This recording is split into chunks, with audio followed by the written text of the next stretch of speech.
Okay, so welcome along and thanks for joining us today. Dean Murphy from Golf New Zealand. How are you? Yeah, I'm doing okay. Yep. Enjoying life as we run into Christmas. So yeah, things are good. Yeah, not too long before we've only just got back into it and we'll be packing down for I know. Christmas. Yeah, crazy, but funny old year, but good to be sliding into Christmas now. And are you all back in the office? Yeah, we are. Auckland, we've got lots of offices around the country, but our Auckland office is back open officially today after a long period of lockdown. And yeah, we're only 2 weeks and then we'll be shut down for Christmas, but nice to have it all open officially again. Yeah, definitely. And it's been great that we've been able to just play golf through since level 3. It's probably one of the only sports that we have really been able to sort of get out and enjoy, and it's helped with my sanity. Yeah, a lot of people. We've been quite lucky. We've been able to maintain golf courses at level 4 and then play since level 3 onwards. So we've been Yeah. really lucky compared to a lot of sports, and that's really helped not only individuals and keep their sanity and play their golf and enjoy what they do, but also help golf clubs thrive through what has been a pretty challenging time ordinarily for many people in many walks of life. So we've been lucky. Golf's been able to thrive through this pandemic and through all this tough times. It is extraordinary. We're very lucky and pleased that golf can have all these blessings that it does. Yeah, definitely. So if you don't mind, tell us a little bit about your golf story. How and when did you get into golf? I can't quite pinpoint when I first got into golf, but it's always been part of what we did as a family and part of what I did with my dad and my granddad, and always played golf as a kid. As very much a third or fourth sport, it was always the thing we did as a family outside of playing cricket and rugby and tennis and whatever else. So golf was always part of my life and part of the sports I played. It was just very much not a formal, not a structured thing. Never really played. I was been a club member for a very, very long time, but never played in club competitions or played seriously or whatever, just always played as a kind of recreation thing outside of my other sports. So golf's always been part of my sporting set, always played with my family. And, I probably really got stuck into golf when I went to university, and that's probably not a great reflection on my dedication towards university. But when I was at university, I played a lot of golf. I played most days. When I was supposed to be studying or supposed to be in tutorials or whatever, I was always out playing golf. So played a lot when I was a student, and that really kind of, locked away my love of the game. Yeah, and it is very much that, isn't it? Once you sort of get involved and you get some of the basic skills around it, it does become, something that you can easily get addicted to. It's and love. Yeah, and we do a lot of work on that, this kind of idea of the love of golf and being this lifelong enrichment thing. You do find when people fall in love with it, it's this thing that gets them for their lifetime, and that feeling or that addiction or that kind of lifelong journey of enrichment and engagement with golf is what we spend a lot of time focusing on. And it's a curious thing for people outside of golf. They don't quite get it, but when you get into it and you fall in love with it, it's this amazing kind of thing that grasps you, and you become addicted to it and infatuated with it and all those sorts of things. So yeah, it is one of those sports, isn't it? Once you start and get a little bit of exposure to it, it's amazing how many people just fall so deeply in love with the game. Yeah, and it's all in. Yeah. All in. And I mean, you get so many other health benefits. It's the fresh air, it's the mental well-being, the health and everything like that, the connection, the community connection, making new friends. It's great. Yeah, it's amazing whenever we survey people about their motivations for playing golf, the social sort of people connection and all those benefits you talk about of health and well-being and being outside and that sort of stuff always comes first. The performance side of what I score or how I play or the level I'm at is always a secondary thing. It's always the social stuff and the connection and playing with friends and enjoying the health and well-being outcomes. That stuff always comes first, which is great, because it's not so much about the score. It's about the being part of the whole system, and that social connectedness you get and playing with friends and enjoying yourself is always what comes out on top. Yeah, well, I guess that's the one constant, when you've got this little white ball that, depends on how you hit it, can be so inconsistent.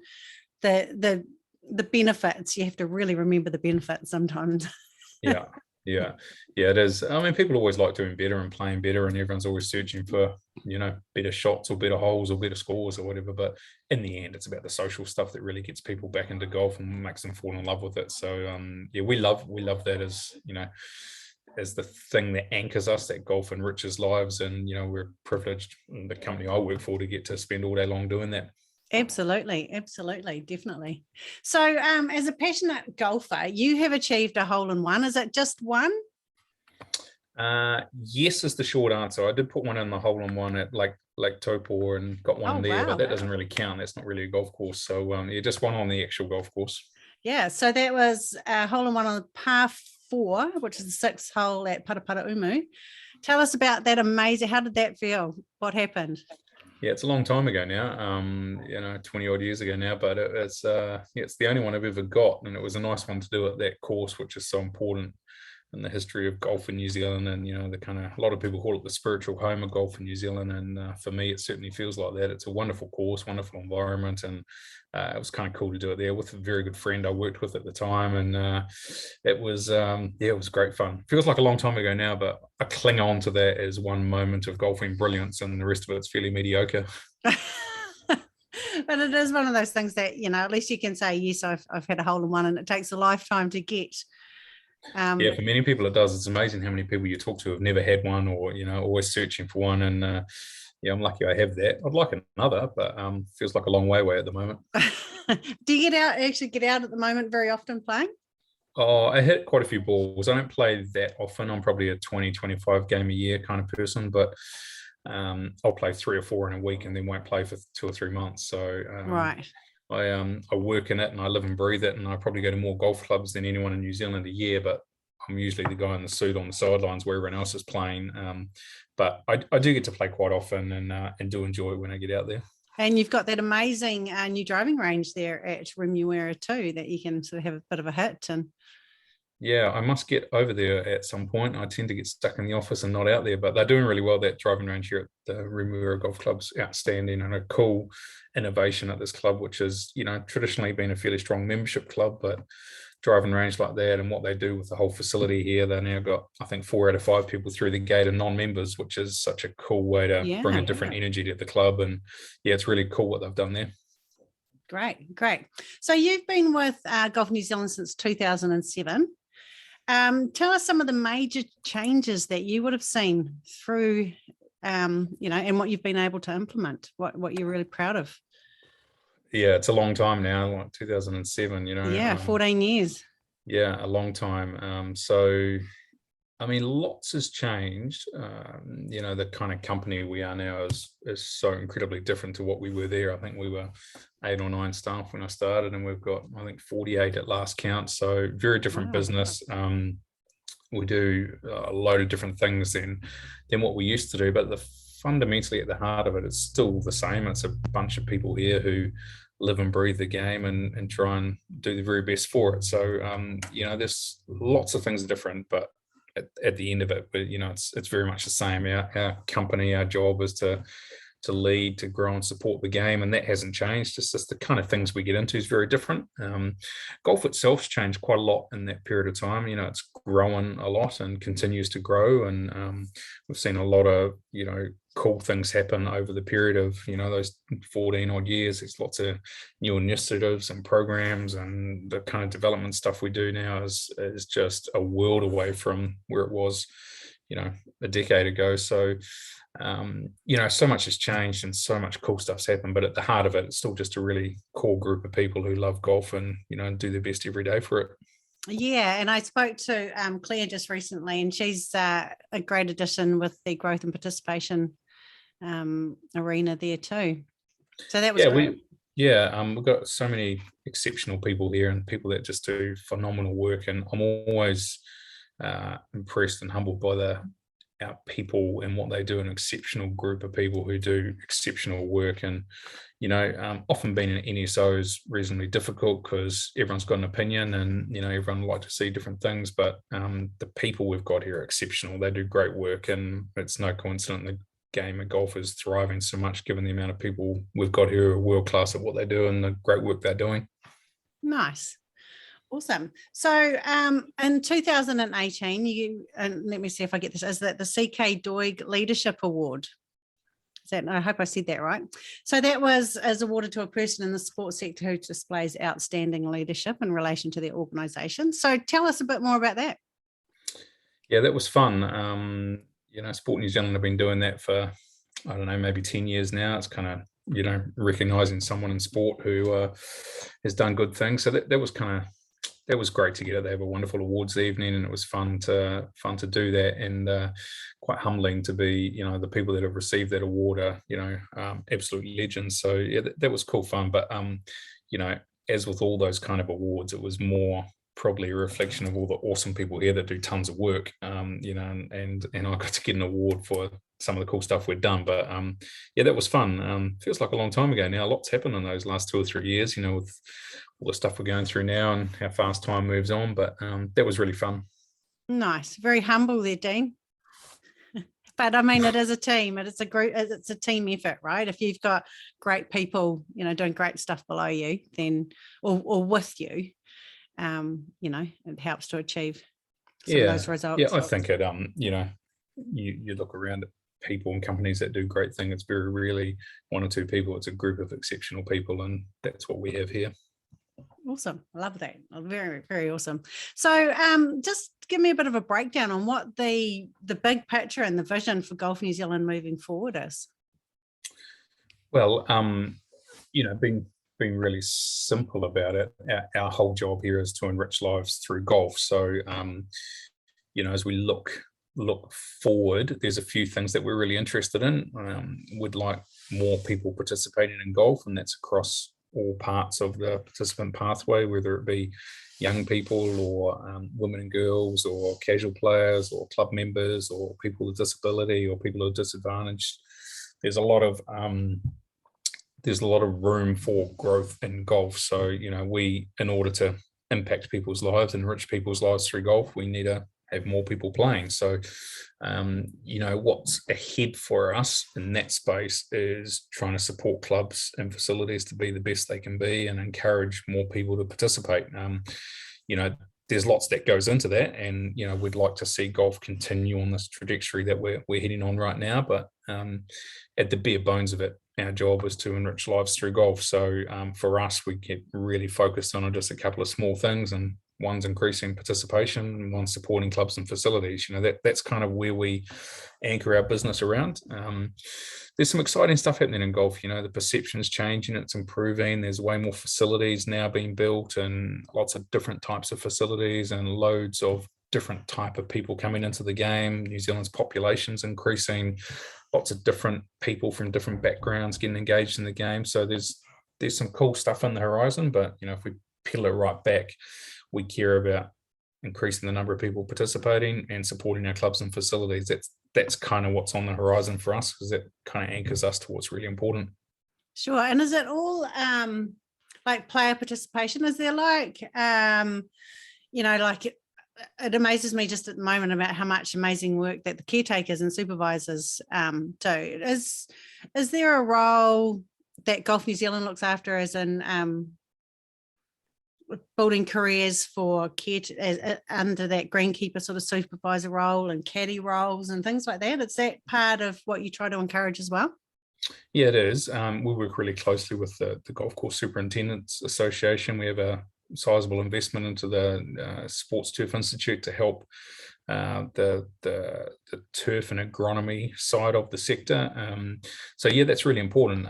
It's interesting. Golf is, it's played at facilities principally, and that's, golf clubs traditionally 400 odd in the country, and the level of presentation and the way that golf course superintendents and greenkeepers and whether they're paid or voluntary, the quality of what they're doing just gets better and better and better every year. And that's kind of in line with perceptions. People want to play on better surfaces and they see better stuff on TV and all that sort of thing. But I'm in awe of what the work that supers do around the country, because the quality of what we have in New Zealand is exceptional. And New Zealand's always been characterized by world-class courses that stand up against the best of anywhere in the world.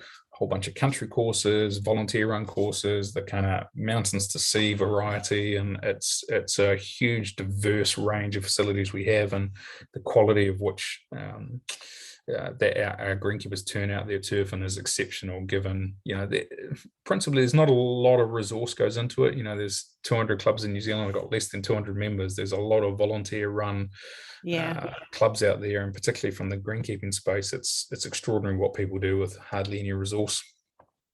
Definitely. And what about Caddy School? How many caddies is that popular? It is growing in popularity. It hasn't really been a feature of the New Zealand golfing landscape for in history, but we're seeing more and more clubs run caddy programs, and the need for caddies to be part of the golf offering. Traditionally, it's at the facilities that attract a lot of international visitors or have that kind of clientele, but we're seeing more and more of it. And there are lots of courses now running caddy programs or having caddies as part of the service offering. And we're probably a really young golfing nation when you look at it, and a lot of other evolved markets, the US or Ireland or Scotland or what have you, caddies and caddy programs is quite a feature of the landscape. Hasn't so much been here previously, but we're seeing more and more of it now. Yeah, so I think I was watching a YouTube channel the other day, and I think they were up at Taraiti, and they all have caddies up there, and so I guess that's sort of where you get a lot of the international sort of people coming in and staying, that they may want that caddy service. Yeah, I think, and there's lots of courses who are doing that sort of thing now, and it's it's a cool thing to do, to play with a caddy, so it's quite an interesting thing to do, and a lot of internationals like it, but growing number of New Zealanders as well, and we're seeing it at more and more clubs around the country. Awesome, very cool, awesome. So tell us tell us about some of the major events. We've got some exciting things happening for 2022. Just tell us about a couple of them.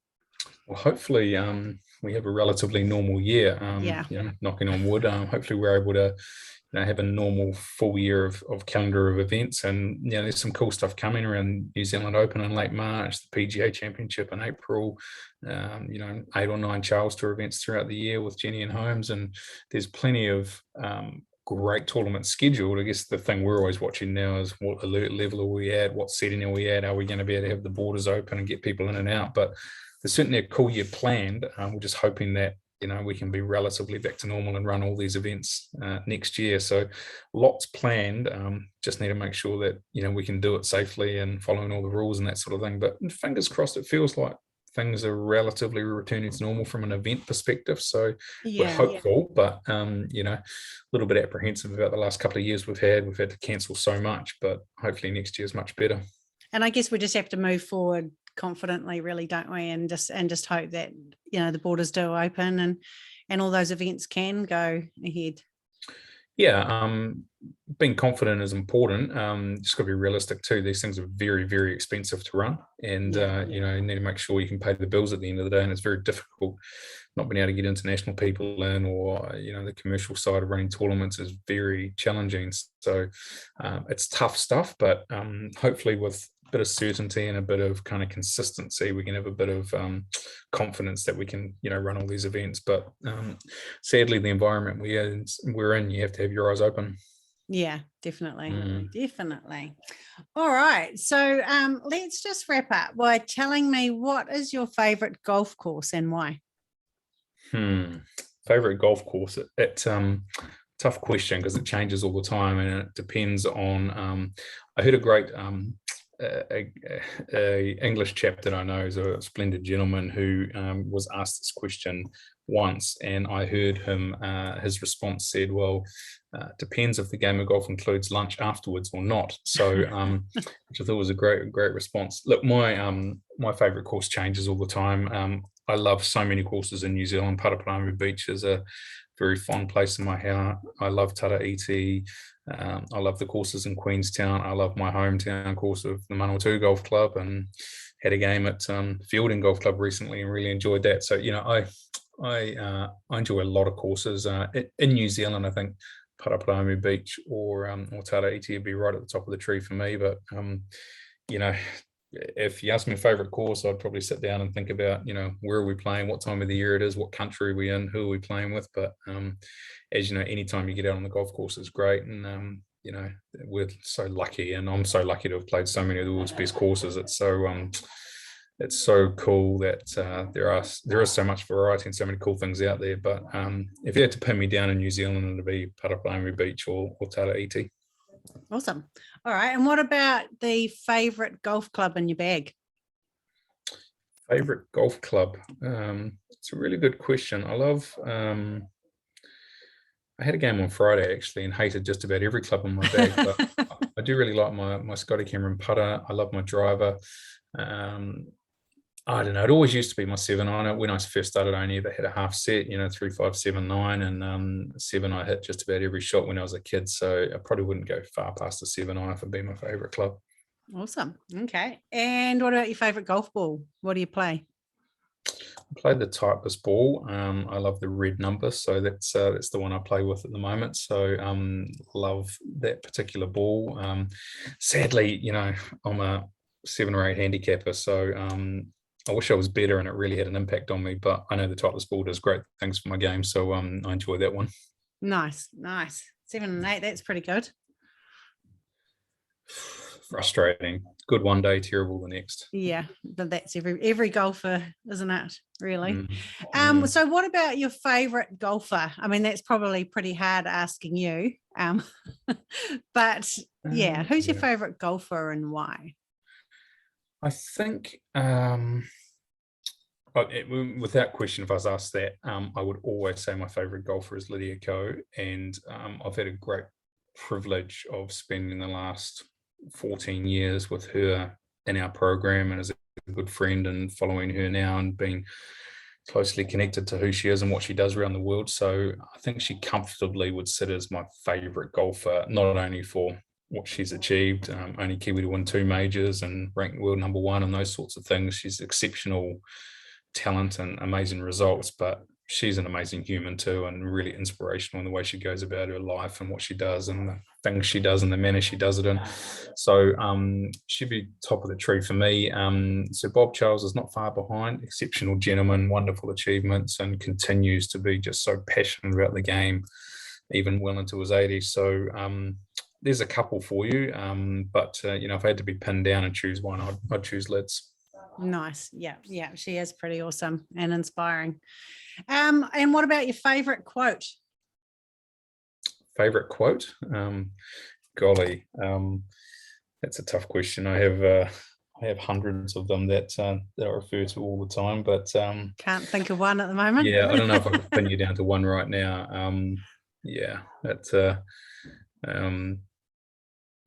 I tell you what, working in golf and meeting so many exceptional people and being privileged to do what I've been doing for so long, you meet so many great people and be inspired by so many people, and that's golf's so awesome like that. You get to run into so many people and be inspired by so many people. So I don't know if I've pinned down an actual quote, but I've been lucky, very privileged to do what I do and meet so many exceptional people that are so inspiring. So it's very, very lucky.